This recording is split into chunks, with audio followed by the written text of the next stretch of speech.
Saudara-saudari teman seperjalanan di dalam Yesus Kristus, episode kedua renungan dari buku Duka Cita Sengsara Tuhan kita Yesus Kristus yang merupakan meditasi Beata Anna Katarina Emmerich kali ini mengisahkan derita Yesus yang secara nyata telah dimulai sejak ia dibawa pergi dari Taman Zaitun. Edisi ini disarikan dan dibawakan oleh Laurencia Ineke.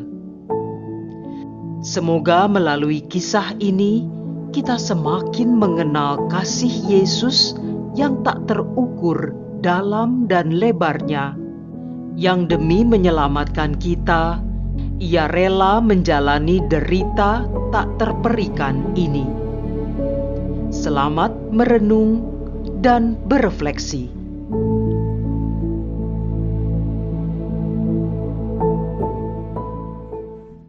Dalam nama Bapa dan Putra dan Roh Kudus. Amin. Ya Tuhan yang Maha Kasih, mohon rahmat kasih-Mu agar kami dapat merenungkan kasih-Mu yang begitu besar dengan kisah sengsara-Mu yang hadir ke dunia demi menyelamatkan kami umat manusia yang penuh dosa ini.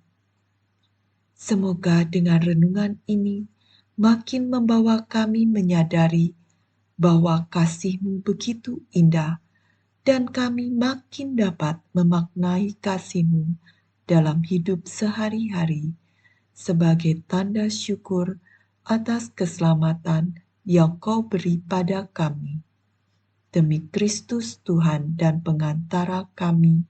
Amin. Yesus ditangkap di Taman Getsemani. Para prajurit mengikat kedua tangannya sekencang mungkin dengan tali-tali kasar yang baru. Pergelangan tangan kanan diikatkan ke bawah siku kiri, begitu pula dengan tangan yang lainnya.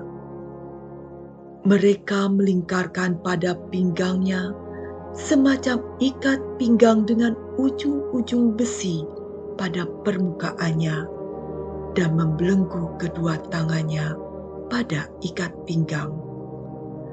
Mereka mengenakan ban leher yang dipasangi ujung-ujung besi pada lehernya dan disilangkan di dadanya, lalu diikatkan ke pinggang. Para prajurit mencaci maki Tuhan Yesus dan dengan kejiknya menarik tali sekuatnya, menyeret Tuhan kita ke sana kemari, memukulinya bagaikan jagal menghajar binatang yang hendak dibantai. Dengan bertelanjang kaki, Yesus berjalan jatuh bangun. Kakinya berdarah, terkoyak batu dan ranting. Dan ketika melewati sungai, mereka menghantam Yesus sedemikian rupa hingga terlempar dari jembatan dan tercebur ke air. Jubahnya yang panjang dan basah membuatnya makin sulit untuk melangkahkan kaki. Dan orang-orang Farisi yang bengis berjalan sedekat mungkin dengan Yesus sambil mengejek dan menghajarnya dengan tongkat yang tebal dan runcing. Berbagai cara ditempuh para musuh Yesus untuk melaksanakan rencana mereka melawan Yesus. Para tua-tua, kaum Farisi, Saduki, Herodian berkumpul di kediaman Kayafas. Imam-imam besar mengumpulkan saksi-saksi, bukti, dan membawanya ke pengadilan. Mereka melemparkan fitnah untuk melawan Yesus. Segenap utusan setan meluap dalam murka terhadap segala sesuatu yang kudus, dan karenanya menyala-nyala dalam kebencian terhadap Yang Maha Kudus dari Yang Kudus. Sebab itu, mereka berduyun-duyun memadati istana Kayafas guna mengajukan segala tuduhan palsu mereka dan berusaha mendatangkan aib atas anak domba yang tak bercela, yang membebankan ke atas dirinya sendiri segala dosa-dosa dunia dan menerima beban dosa itu guna mendamaikan manusia dengan Allah. Terlihat kedengkian dan murka meledak di bagian-bagian kota Yerusalem dalam bentuk nyala api. Nyala api melayang di jalan-jalan, saling menggabungkan diri menuju Sion. Semakin lama, semakin besar bola api itu dan akhirnya berhenti di bawah balai pengadilan Kayafas, menyatu membentuk suatu bola api yang besar. Di hadapan Hanas imam besar, Yesus tampak kehabisan tenaga dan kusut, sekujur tubuhnya penuh luka. Jubahnya berlumurkan lumpur, kepalanya terkulai dan tidak berbicara sepatah kata pun. Hanas dengan sombongnya tersenyum sinis dan mengejek Yesus. Yesus ditampar, dimaki, dan dipukuli, serta diseret hingga jatuh terkapar. Di hadapan pengadilan Kayafas, Yesus berdiri di hadapannya, diam membisu dengan mata memandang ke lantai. Kayafas berbicara menggunakan kata-kata yang paling menghina. Kembali Yesus dianiaya dan disiksa dengan pukulan yang bertubi-tubi. Wajah ilahinya dibasahi dengan ludah dan mereka menyelubungi kedua mata Yesus dengan selembar lap kotor. Dalam sengsaranya dan hinaan yang ia terima, tak sepatah pun ia menjawab, hanya mendesah dan berdoa bagi mereka. Di samping itu, para malaikat terombang-ambing antara sukacita dan dukacita. Mereka berkobar dalam kerinduan untuk merebahkan diri di hadapan tahta Allah, guna diperkenankan membantu Yesus. Tapi pada saat yang sama, mereka dikuasai keterpukauan dan hanya dapat bersembah sujud di hadapan mujizat ilahi dan belas kasihan yang telah ada di surga untuk selama-lamanya dan yang sekarang akan digenapi kepenuhannya. Kayafas, Hanas, para tua-tua dan ahli Taurat berkumpul kembali pagi harinya di aula pengadilan guna mengadakan pengadilan resmi dan menyiapkan segala sesuatunya untuk membawa Yesus ke pengadilan Pilatus agar ia dihukum mati. Tidak ada rasa belas kasih dalam hati makhluk keji ini melihat kondisinya yang penuh luka di sekujur tubuhnya. Dengan terhuyung, Yesus Sang Juru Selamat kita berjalan, digiring dan dibawa ke hadapan Pilatus. Para halayak ramai berduyun-duyun datang dari segala penjuru, ikut serta sambil melontarkan segala kutuk dan umpatan yang paling ngeri. Setibanya di istana Pilatus, Hanas, Kayafas, para pemimpin Sanhedrin berhenti di antara forum dan pintu masuk dan praetorium. Mereka takut mencemarkan diri dan tetap berada di luar. Pilatus bangkit dan menyapa mereka dengan nada remeh. Ia gusar dan benci melihat mereka memperlakukan tawanan dengan keji. Namun, Pilatus begitu terpesona melihat pembawaan Yesus yang tenang dan begitu agung, walaupun dalam keadaan yang begitu mengenaskan. Di hadapan Pilatus, mereka menyampaikan tuduhan dan membawa saksi-saksi palsu bahwa Yesus merupakan pimpinan komplotan pemberontak dan menyebut dirinya sebagai raja yang ingin melawan kaisar dan ia patut dihukum mati. Namun, jawaban Yesus atas segala pertanyaan penuh selidik dari Pilatus membuat Pilatus merasa tersentuh atas kata-kata hikmat-Nya. Pilatus tidak mendapati kesalahan apapun dalam diri Yesus, sehingga Yesus dikirim ke Herodes. Hal itu membuat kemarahan para lawan Yesus dan melampiaskan kemarahannya dengan menyiksa Yesus lebih keji dari sebelumnya dalam sepanjang perjalanan ke istana Herodes.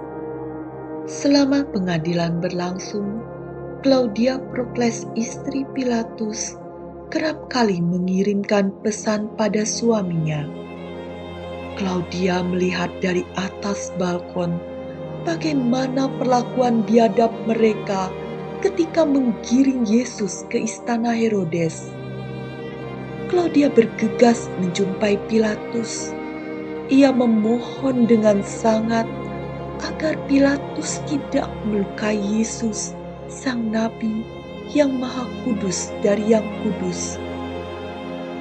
Claudia menceritakan mimpi, penglihatan yang menggoncang hatinya semalam. Berbagai peristiwa utama dalam kehidupan Yesus dilihatnya. Dalam penglihatannya, Yesus senantiasa tampak kepadanya berselubungkan suatu sinar gemilang. Ia melihat sengsaranya yang begitu dahsyat, ketenangannya dan kasihnya yang tak habis-habisnya. Teristimewa, disertai lambang-lambang yang membuatnya mengerti akan segala maknanya. Pilatus gelisah mendengar perkataan istrinya.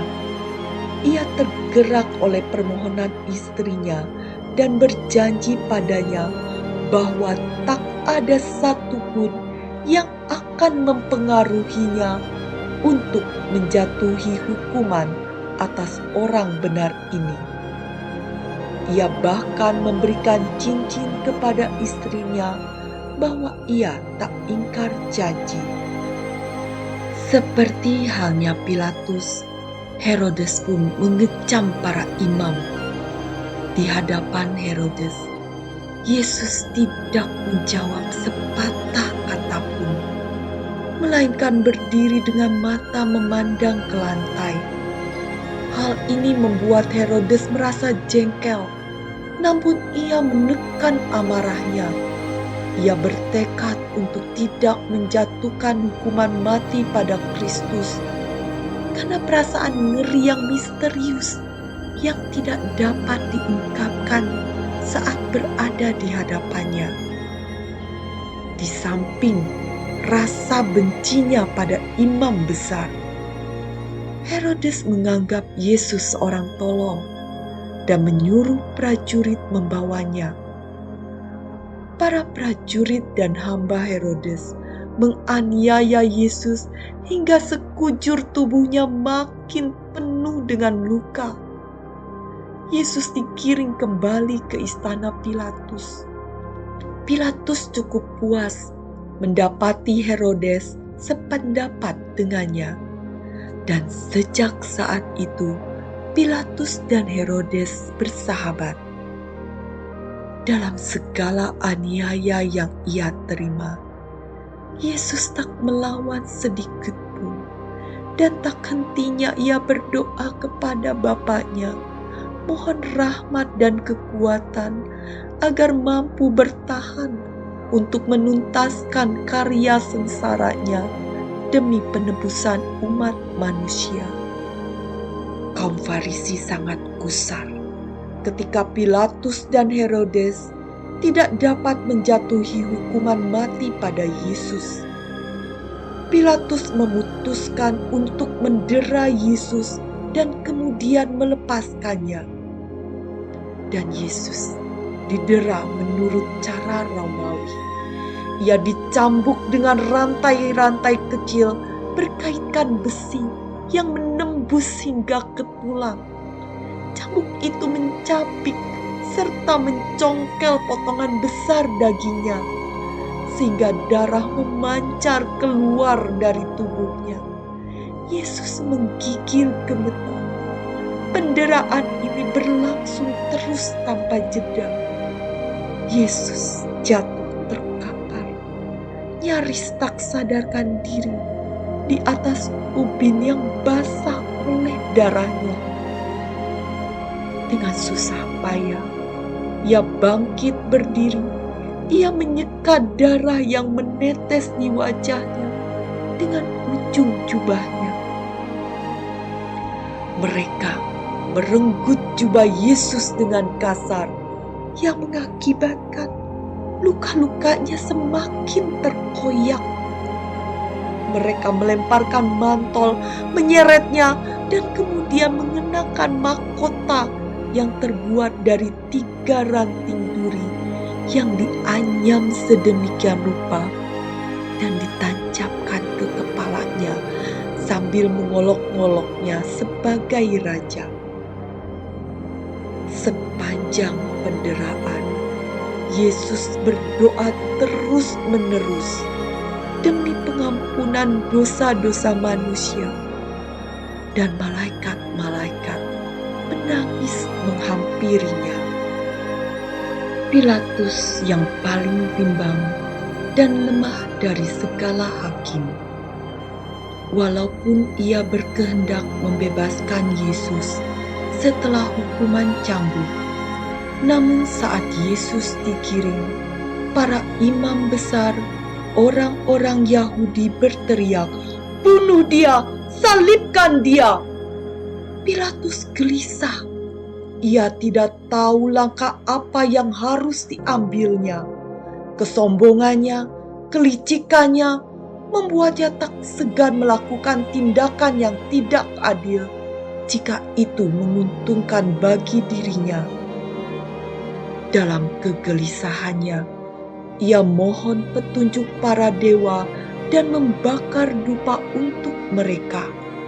Dan setan mengisi benaknya dengan kekalutan. Setan menanamkan gagasan jahat dalam benaknya. Benaknya tertutup kabut tebal. Ia ingin membebaskan Yesus, namun ia takut membangkitkan murka dewa-dewa berhalanya. Satu-satu keinginannya untuk tidak mendatangkan risiko atas dirinya. Pilatus membunyikan trompet agar orang-orang tenang. Dan sikap Pilatus yang lemah dan tanpa ketegasan membuat Claudia Prokles diliputi perasaan cemas. Ia mengirimkan utusan untuk mengingatkan Pilatus, namun usahanya sia-sia. Pilatus tidak dapat mengendalikan massa yang mengamuk. Akhirnya ia mencuci tangan di hadapan rakyat terhadap darah Yesus, dan Pilatus menjatuhkan hukuman mati atas Yesus dari Nazaret, raja orang Yahudi, dengan disalibkan dan membebaskan Barabas. Demikianlah para imam besar yang buta itu pergi meninggalkan anak domba Paskah sejati itu. bergegas ke bait Allah untuk merayakan kurban Paskah, menyembelih dan mengorbankan anak domba yang hanya sekedar simbol, meninggalkan anak domba Paskah sejati yang digiring ke altar salib oleh para algojo keji sebagai kurban penghapus dosa manusia demi keselamatan umat manusia. Para imam berhati-hati untuk tidak mencemarkan ragam mereka, tetapi jiwa mereka sepenuhnya cemar oleh murka, dengki, dan iri. Claudia Prokles sangat kecewa terhadap suaminya yang memberikan hukuman salib pada Yesus.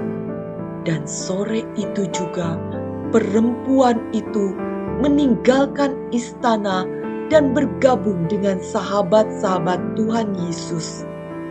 Claudia Prokles menjadi seorang pengikut Kristus. Saudaraku yang terkasih, mari kita bersama-sama berefleksi. Apakah perbuatan kita selama ini selalu menyiksa dan mendera Tuhan Yesus, baik lewat perkataan maupun perbuatan kita? Dan bagaimanakah sikapku selama ini? Apakah aku senantiasa dikuasai oleh amarah, murka, kedengkian, dan iri hati, dan menilai seseorang dari kacamataku dan mencap orang itu bersalah karena tidak sepaham dan sependapat denganku? Apakah aku sering bersikap munafik supaya dipandang indah dari luar, namun di dalam penuh dengan kebusukan? Apakah aku seperti Pilatus yang senantiasa bimbang dan dipenuhi ketakutan untuk berbuat kebaikan dan kebenaran karena tekanan dari banyak? Apakah aku seperti Pilatus yang senantiasa bimbang dan dipenuhi ketakutan untuk berbuat kebaikan dan kebenaran? Apakah aku selalu mencari aman untuk diri sendiri tanpa mengindahkan orang lain yang membutuhkan bantuan? Apakah aku seperti para prajurit yang berbuat semena-mena terhadap orang lain demi memuaskan kesenangan pribadi dan orang lain? Apakah aku seperti orang banyak yang gampang dihasut untuk ikut serta menghasut orang, menghakimi tanpa tahu apa yang terjadi? Marilah kita berdoa. Ya Tuhan, ampunilah kami orang yang berdosa ini, yang seringkali membuat Engkau bersedih dengan segala perkataan dan perbuatan kami. Seringkali pikiran kami dipenuhi oleh amarah, perasaan benci, iri, dan segala ketakutan, kebimbangan yang membuat kami melupakan Engkau dan mengambil langkah menjauhi Engkau dengan perbuatan yang membuat-Mu tersiksa. Ampuni kami ya Tuhan, ampuni kami. Bantu kami selalu Tuhan, penuhi kami dengan rahmat-Mu, agar kami selalu berada dalam kerahiman-Mu. Ya Allah yang Maha Kuasa, pada saat ini juga jiwaku kuserahkan padamu, Sang Penyelenggara kehidupan, Sang Penyelamat sejati, Tuhan dan pengantara kami, kini, selalu, dan sepanjang masa. Amin. Dalam nama Bapa dan Putra dan Roh Kudus. Amin.